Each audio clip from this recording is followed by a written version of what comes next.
just over the top excited to be playing for the national championship.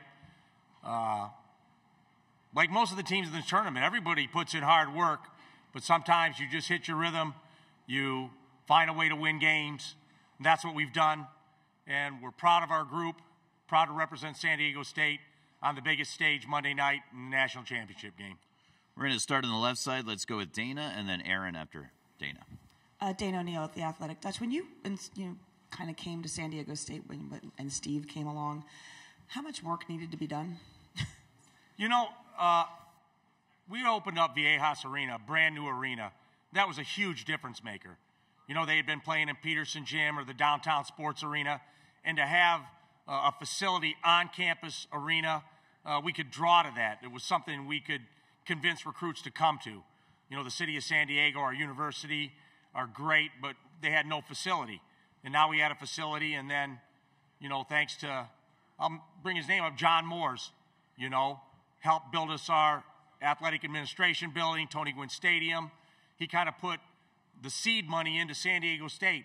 He saw something there, he wanted to help, and he helped us with facilities. And once you have facilities to draw to, you have a chance. Up front on the left side, Aaron. Yep. Brian, Aaron Beard with the Associated Press. You lost some guards from either graduation or transfer since the start of last season. You found a way through the portal to sort of replenish and bolster the roster. I'm kind of curious, with that as an asset you have this year that wasn't there in past years, how did you go about saying, okay, this is what we have, this is what we need, and these are the right guys to fit what we need? Yeah, well, we knew we had a lot of pieces coming back, but we lost Trey Pulliam, our point guard.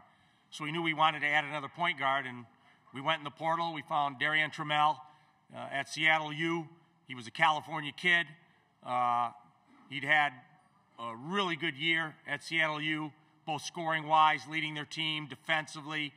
And so 2 weeks ago, after we lost in the first round, we got on a plane. We flew in there, the first one in to see him, took the whole coaching staff and convinced them that San Diego State was a great place to continue his career.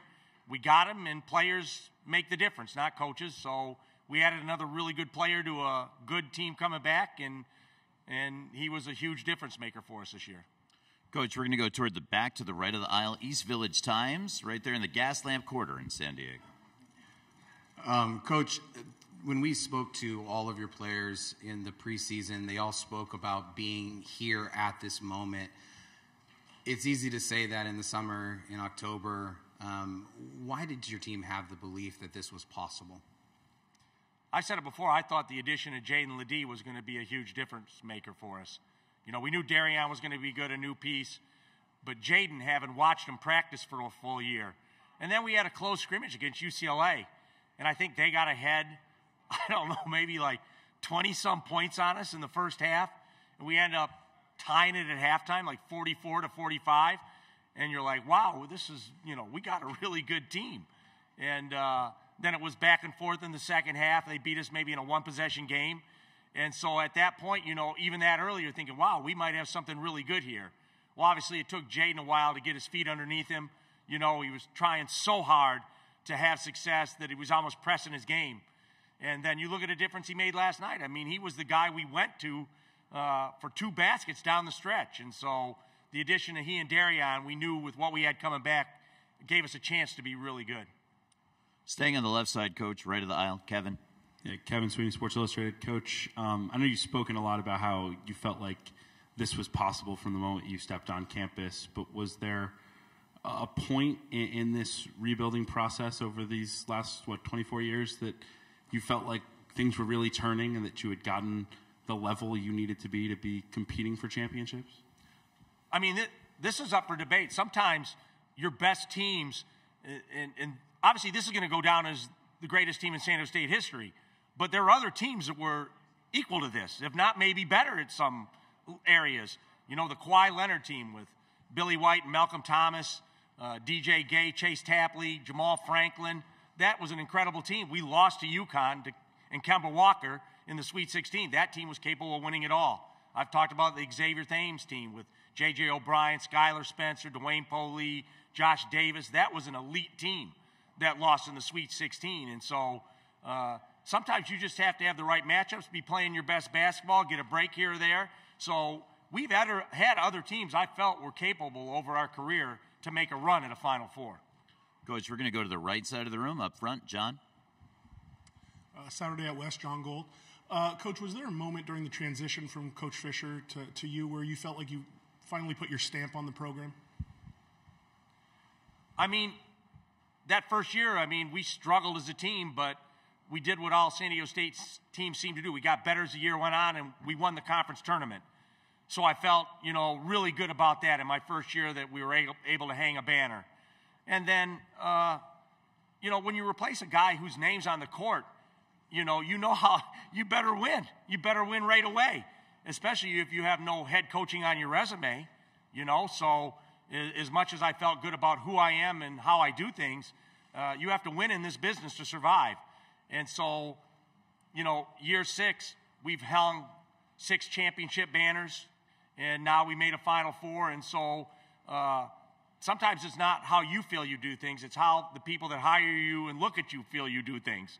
So I had to have success, and I recruited the kind of players that are very good, and I had a coaching staff that's out of this world good. And so I surrounded myself with good players and good coaches, and good things have happened for me and the Aztec basketball program. Coach, staying on the right side, right in front of us here. Yeah, Dutch, sorry.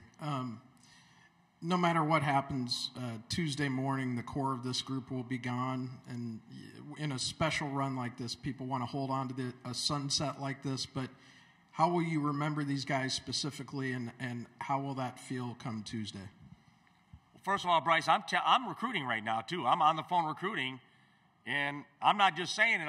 If we have back what we think we're going to have back, I told him in some regards, I think next year's team will be better. Now, whether we make it to a Final Four or have the kind of success we've had, we have a program now. I don't think we're one-hit wonder. We're going to be good every year. I'll remember these guys because they were my original group. Coach always remembers his first team. Adam Seiko's spent 6 years with me. Matt Mitchell and Jordan Shackle, who were gone, spent that first year. They came with me. And then you got Nathan Mensah, Gwooka Rope. They're 5-year guys with me on my 6 years. And so, they're my first real team. And so they've made it through the program. And they've been successful at every level. When I got hired all those years ago with Coach Fisher, Rick Bay, our athletic director, he just said, you got to have good students. And then you got to have good citizens. And then you have to have a good team. If you're lacking in any of those areas, you can't feel good about it. If you're winning games with kids that don't graduate and bad kids, no one's going to feel good about that. But if you have kids with good grades and graduate and good citizens, you don't win, no one's going to like that either. So we've been able to put a program together. We have all those things. We have really good kids that are really good citizens and are really good basketball players. And that's how you build a program. To the center of the room, Coach.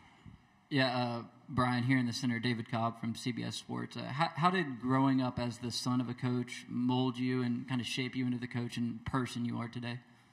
You're surrounded by it, like Danny is. He's got a father that's a legendary coach. And you just grow up around the game. You see how losing hurts. And it's funny, Richard, our sports information director, always asks me, do you want a book after the end of the game, the running play-by-play? And I said, no, Richard, I can go back and watch the tape, and I kind of saw what was going on.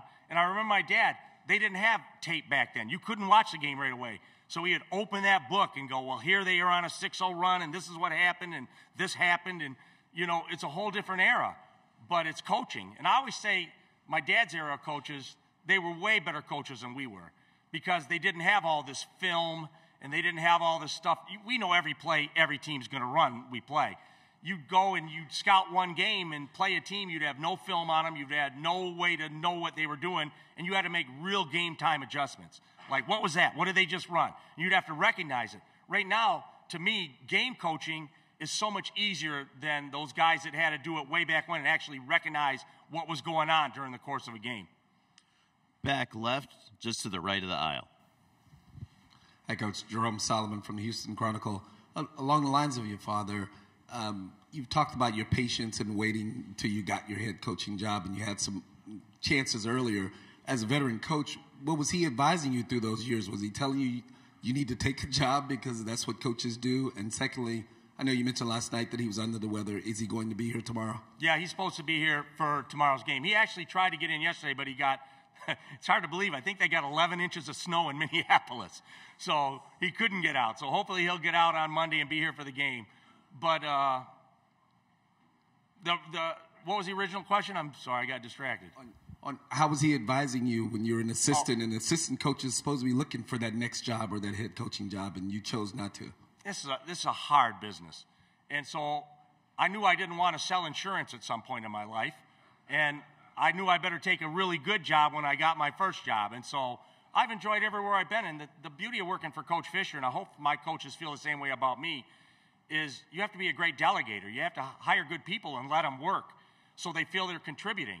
And so when I work for Coach, I feel like a lot of the success we had was based on what I was doing on the floor and recruiting. And so I always felt I brought value to the program. I wasn't sitting there just watching Coach work his magic for all those years. I felt like I was contributing to something that was really good.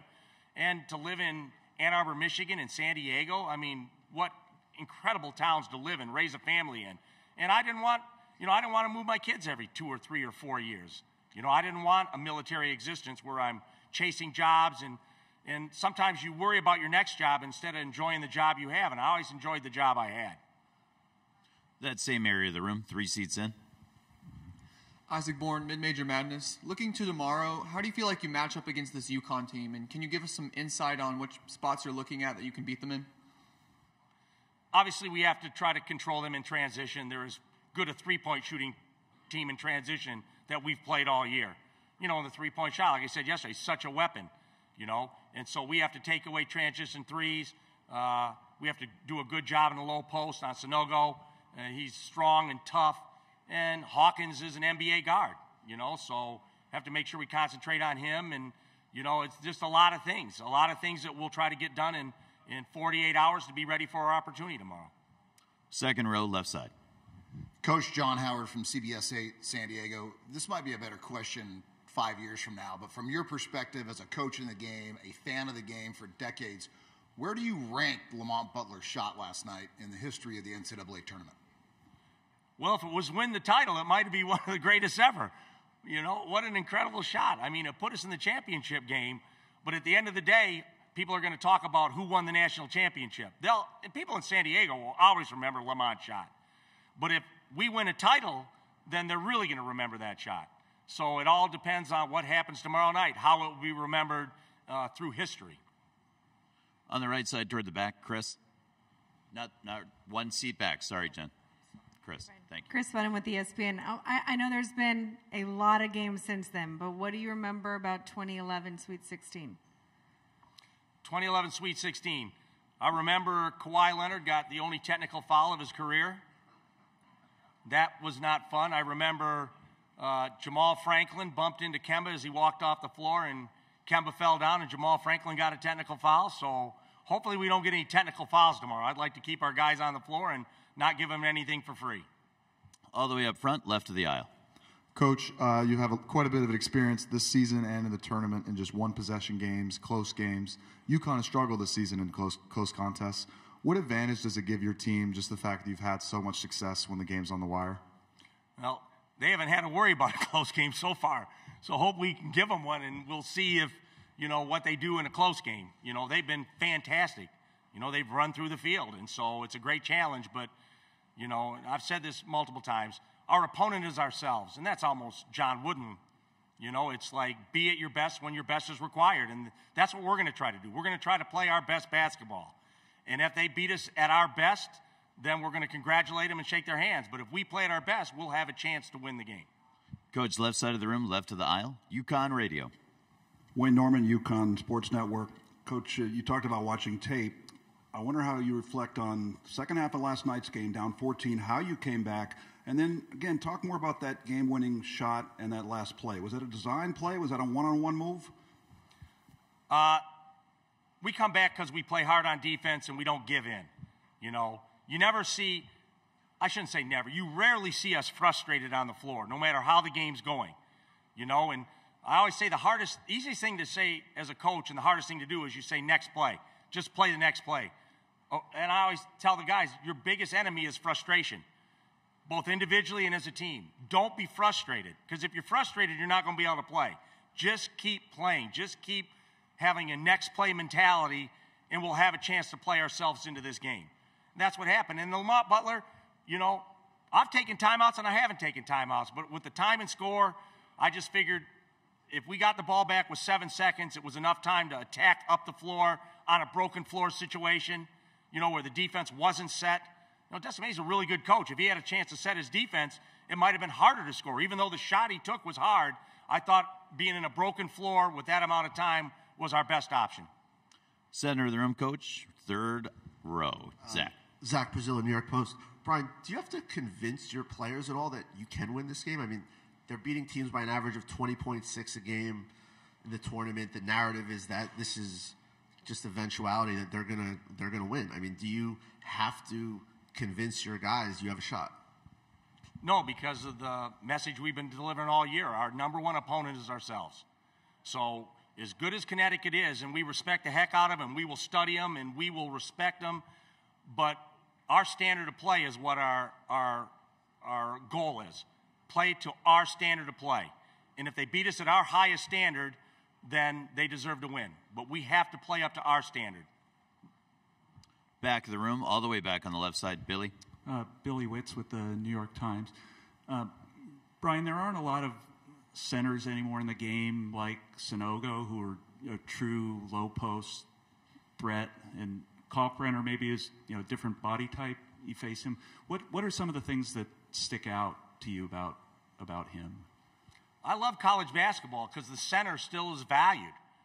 You know, in the pro basketball game, it used to be if you were a great center, you'd be in the NBA, and now they don't value the true center.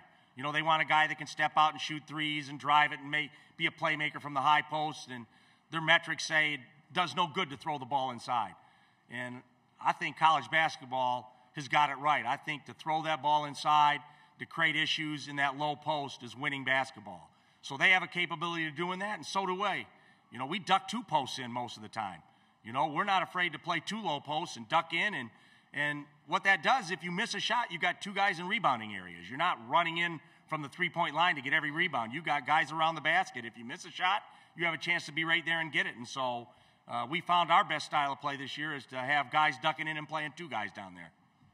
On the right side, coach, just to the left of the aisle. Jeff Grammer, Albuquerque Journal. A lot of Steve Fisher talk from your past, and you've always been gracious about giving credit to the coaches you've coached with. I want to go all the way back to Lou Henson, and can you talk a little bit about how you got that job, but also what you learned in that brief time with Lou Henson way back when? Yeah, Lou Henson was a head coach at the University of Illinois, and my dad was a head coach at Minnesota, and they used to speak at each other's summer camps. So I would pick Lou up when I was in college and drive him to Northfield, Minnesota, or wherever the camp was, and I got to know Lou. And when I graduated college and I was looking for a grad assistant's position, Lou Henson hired me, and it just shows the quality of character he had that he's hiring the son of a rival Big Ten school's coach's son, and he didn't worry about it. You know, he didn't care about that, and I learned so much from Lou Henson, and he was just a master psychologist. He knew how to manage his team. Never uttered a curse word in the 2 years I worked for him. That's amazing. He was just a class individual. He's got his name on 2 floors, New Mexico State and the University of Illinois. And so what a great first coach to work for, what a great mentor he was to me, and still think of Mary, and obviously saddened over Lou's passing. Left side to the right of the aisle, Coach Dana. Fitch said that, he, during the course of the end of his career, he spoke repeatedly on your behalf to ensure that you were going to stay sort of the coach in waiting and be hired. What did that faith kind of from him mean to you, and knowing that kind of your patience as a longtime assistant would eventually be rewarded? Well, it made it easier for me not to jump after a good year, not wondering, well, if coach retires after a bad year, they may not hire me for the job. So once they named me coach in waiting, then we both had the comfort to know that no matter what kind of year he wanted to finish on, I was going to be the next head coach. And so I didn't have to be out worried about, well, geez, if we have a down year or two, I'm not going to be the head coach. And he didn't have the pressure on him to make sure he left on the top, and so Coach left when he wanted to leave. And he came in one day and told us all, I'm retiring, and you guys are taking over. It wasn't like I knew for a month. He decided and told us all the next day. And it was, holy smokes, now the work begins. Aaron. Coach, I wanted to ask you about, you mentioned the Fab Five the other day about, it's a different time, obviously, with young players versus transfer portal. I'm curious kind of, what kind of connections you may still have with any of those guys, but also what kind of memories or lessons do you remember from those Final Four runs when there was such a spectacle around them that maybe something that still kind of sticks with you today? I hear from all of them. I've heard from all of them. I heard from all of them yesterday after the win. So like I said, when you're a coach and you do it the right way, then they're family from then on, and they're family to me. And I just remember, all the energy they brought around the game. Love them or hate them, they brought energy. And it was just an amazing time to be around them and to watch their growth. And like I said, to see what they've done professionally after basketball, that's everything. Isn't that the end goal when the ball stops bouncing? You're doing something that's productive with your life. And that probably brings me the greatest joy to see Juwan coaching at Michigan. Obviously, Jalen on ESPN. Chris had a great TV gig, and he's moving on to something. Jimmy and Ray, they've all made something beyond basketball. And that's the goal of any coach, is to make sure when the ball stops bouncing, you're successful. And they've all done that. We're joined by Lamont Butler and Matt Bradley as well. 10 more minutes remaining in this news conference. Let's go to the third row right here. This is going to be the front right microphone. Coach Hayden Silly with Cronkite News. I wanted to ask you about one of your assistants, J.D. Luster. You talked about on-court coaching and in the recruiting process. I just want to ask you, from his experience coaching at University of Pacific and a grad assistant at Arizona, how would you say his experience as a player and as a coach has been able to help him sort of relate to the guys and, help you guys make this championship run? Obviously, J.D. Luster was a player at Hoover High School in San Diego. We didn't recruit him. Started at New Mexico State and then went to Wyoming. He beat us at Wyoming, ran by the bench and yelled at us, "You should have recruited me." And I told J.D., "You're lucky I'm hiring you, J.D., all that crap you talk." But that shows you the value he brings to the floor, He hit 2 threes on us in that game in Laramie. We ducked under a ball screen, and he made it, and we ducked under it a second time, and he made it again. So, obviously, we value J.D. if I let him talk all that crap to me and still hired him. All the way in the back in the center, Lane. Hey, Coach. Lane Higgins from the Wall Street Journal. You got Lamont sitting right next to you now, but I was wondering if you could kind of talk about the profile of him as a recruit. Obviously, he had offers from several other, Pac-12 schools, and yet still chose San Diego State. Like, why is he, maybe the type of player that is key to building a program at San Diego State? I just think it speaks to how long we've been good. I've got a picture of Lamont and I that I showed him when he visited. He was probably barely below my shoulders. That's how young he was when I first met Lamont. He had come to a game, and I didn't even realize it until I looked at the picture. So he grew up knowing about San Diego State basketball. We didn't just show up at the last minute. And it's long relationships that make kids comfortable and want to come to your school, that they feel they know you, they've known you a long time. And we knew Lamont a long time and just knew what kind of person he was, playmaker. He had that toughness about him, and we were so happy when he chose the Aztecs. On the left side up front. Todd Strain, NBC San Diego. Lamont, roughly 18 hours after hitting the biggest shot in Aztec basketball, you're walking back into this arena this morning. How's it feel? How's it hit you? It still feels amazing, still unbelievable that we're in this position. But our focus on winning the national championship. So, we celebrated last night, but we're back focused, and we're going to get it done. To the right of the aisle. Eli Becker from HeatCheck CBB. Coach, you've said that you view San Diego State as a high major program. It's consistently won conference championships and maybe still doesn't even necessarily command the same national respect as a UCLA or a Gonzaga or a power conference team. How do you think this tournament run may change that national perception? That's it. We have a national perception now. I think everybody out west has always known we've been good. But now that we're playing on the biggest stage and we're winning on the biggest stage, I think a lot like when Gonzaga made that step, you know, they did it on a national stage. And that's how they gained their respect. And hopefully this national stage will give us national respect. That's what I think it will do. On the left side, left of the aisle. Greetings, Brandon Stone from KOSI here. National championship game looks great on all three of you. The question will start with Matt and then hopefully go across the right. Well, I'm sure you guys have spent the last 15, 16 hours watching tape, going over things, and trying to get some sleep. In San Diego, it's been pure insanity. So I'm wondering if you guys have been able to see some of the videos of people, whether it be Petco, Viejas, or chasing cars downtown, and anything you'd like to say to them after watching said videos. Matt first, please, then Lamont, then Coach. Yeah, I've been aware of everything going on back in San Diego. Lamont actually just showed me a video before we came on stage of the students, crowding College Avenue and right next to, Epic Wings, and I think somebody tore down a sign and stuff like that. So, we love all that. The Padres are supporting us, the whole city, everybody, businesses, people, families. We love it all. We're just really thankful to have them. Yeah, it's an awesome feeling to see that that the whole city has our back no matter what happens, and we're going to keep doing it for them. We love them. We need their support, and we're going to keep going. I mean, as much as we're doing it for San Diego State University, we're doing it for San Diego, the city. They've embraced us. Like I said, we are the second pro team of San Diego. The Padres baseball team and San Diego State basketball is the second pro sport in San Diego. And so we're grateful for all the support we get from the city, and so happy to represent it. East Village, right of the aisle. Paul Garrison, East Village Times. Matt, you've been consistent since you came to San Diego State that you came to win. With the one-time transfer rule and everybody being able to switch schools a little bit easier, what was it that you recognized, because you were a great player at Cal, that you recognized in this program that you could be on this stage and you chose to be an Aztec?